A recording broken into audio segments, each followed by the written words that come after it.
Nous, on dit souvent que le designer toy est à la sculpture, ce que la sérigraphie est à la peinture.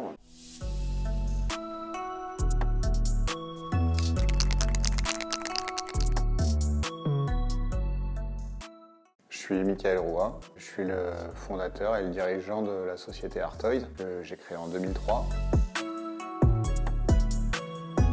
Artoys, c'est une société dédiée à ce qu'on appelle le designer toy. Donc ces figurines qui sont en majorité créées par des artistes et des designers qui viennent de plein de milieux différents.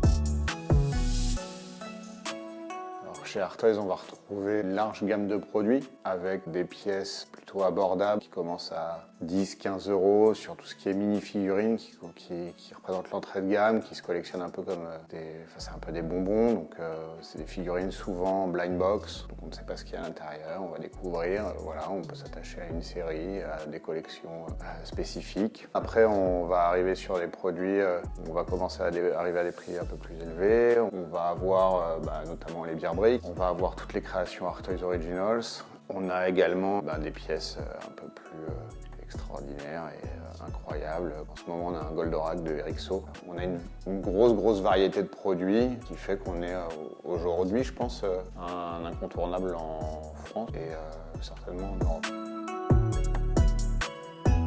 Le lien qui existe entre l'art et la figurine, chez Artoys, c'est quelque chose de très prégnant. Enfin, le designer toys sont des figurines imaginées par des designers, des créateurs et des artistes. Notamment chez Artoys Originals, on travaille pas mal d'artistes qui viennent de l'art urbain.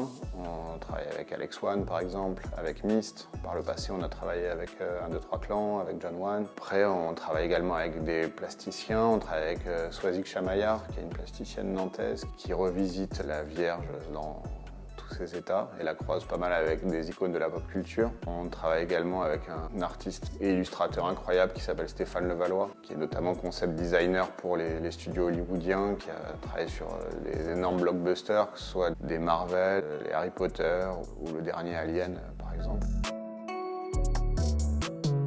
On va dire que l'artiste le plus connu de notre univers, c'est le New-Yorkais Cause, mais il faut savoir qu'il y a énormément d'autres artistes qui animent tout ça. Dans le graffiti, on va retrouver des gens comme Futura, comme Dozwan. Voilà, il y a eu plein de gens qui ont contribué. Il y a aussi énormément d'artistes asiatiques qui sont peut-être moins connus ici, qui contribuent à cette scène parce qu'en fait, ils en ont été à l'origine et que c'est peut-être le plus simple pour eux puisqu'ils sont tout près des outils de production.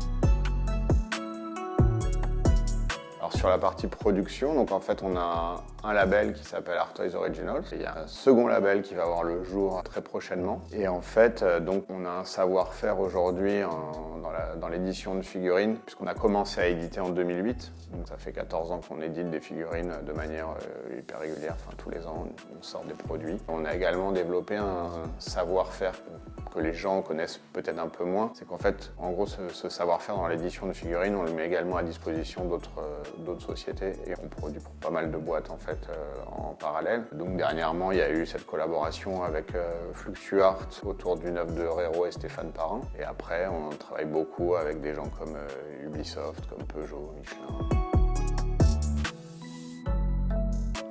Aujourd'hui, le toy, je pense, arrive à une forme de maturité, c'est-à-dire que de plus en plus de gens connaissent. En fait, il y a eu un gros essor de la figurine d'une manière générale ces dernières années, porté par Funko, qui édite les pop, donc c'est des figurines qu'on peut trouver dans n'importe quel supermarché, un peu partout. Ce phénomène-là, donc cette poussée de la part de cette société, et en parallèle, le fait que la culture se dématérialise énormément, font qu'aujourd'hui, ce qu'on fait, nous, prend tout son sens. C'est-à-dire que les gens, en fait, ont besoin d'objets. C'est de l'ordre de l'icône, du totem. Historiquement, les sociétés en ont toujours eu besoin. Et je pense qu'aujourd'hui, ce besoin est inhérent, et le fait qu'on ait cette dématérialisation de la culture d'une manière générale font que la figurine au milieu de la culture pop, c'est énormément mis en avant. Nous, on dit souvent que le designer toy est à la sculpture, ce que la sérigraphie est à la peinture, d'une manière générale. Ça permet à beaucoup de gens de s'approprier des œuvres, de s'approprier des artistes, chose qui n'était pas faisable avant. Et aujourd'hui, avec sa démocratisation de plus en plus forte, en fait, ça prend une place de plus en plus importante dans la vie des gens.